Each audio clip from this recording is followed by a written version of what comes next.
नमस्कार शेतकरी बंधूंनो. आज दिनांक 7 मे 2026 रोजी आपण आज आलेलो आहेत राजमाने गावात. राजमाने गावात आपण 1 मे 2026 रोजी आपला फर्टिलायझर कंपनीचा कॉपी एस एनपीके या प्रोडक्टचा ग्लास डेमो लावला होता. तर आपण आज त्याचे रिझल्ट पाहण्यासाठी आलेलो आहे. शेतकरी दादा पण आहेत, ते पण आहेत, त्यांच्यासोबत आता आपण पाहणार आहोत. तर आपण बघूया काय रिझल्ट आले.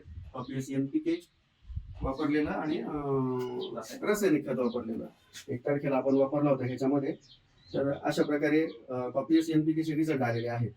त्याच्यामध्ये आपण 5 बिया टाकल्या होत्या कपाशीच्या आणि कॉपीएस एनपीके टाकलं होतं आणि याच्यामध्ये त्याच पद्धतीने 5 बिया टाकल्या होत्या आणि रासायनिक खत टाकलं होतं.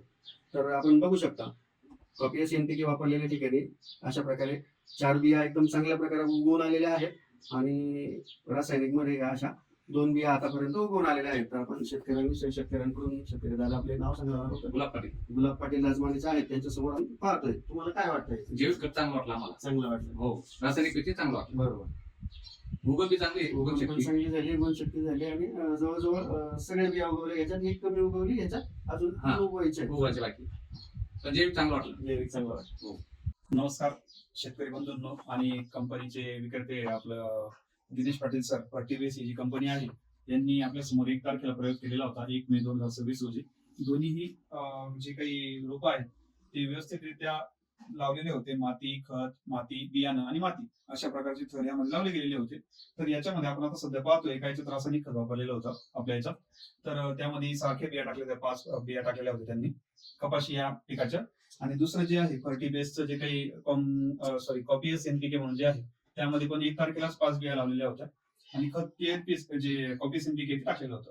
तर आज आपण पाहतोय जवळपास 5 ते 6 दिवसानंतर म्हणजे आजची 7 मे 2026 आहे, बरोबर. तर त्या दिवशी आज जे आहे तर यात फक्त 2च रोपं उगवलेली आहेत.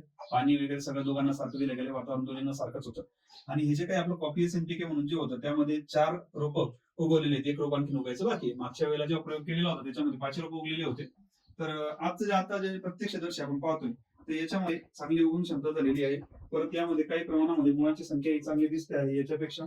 आणि बहुतेक ग्लासामध्ये करण्याचा किंवा ट्रान्सपरंट कागदामध्ये करण्याचा प्रयोगाचा उद्देश असा असावा की याची जी काही मुळांची संख्या आहे ती पण पाहता येईल. तर आपण पाहू शकतो याच्यामध्ये अजून काही कुठलं मूळ आलेलं नाहीये. पण याच्यामध्ये जर पाहतो तुम्ही तर आता पाण्याने सगळं ढवळलं गेलं असं कारण तरी पण देखील याच्यामध्ये पाहू शकतो चांगल्या प्रकारची मुळांची संख्या वाढलेली आहे. आणि जे काही बॅक्टेरिया आहेत किंवा जे जीवाणू आहेत, जीवाणू ते चांगल्या प्रकारे डिझॉल्व होऊन तर जी काही उगवण क्षमता आहे ती चांगली वाढलेली.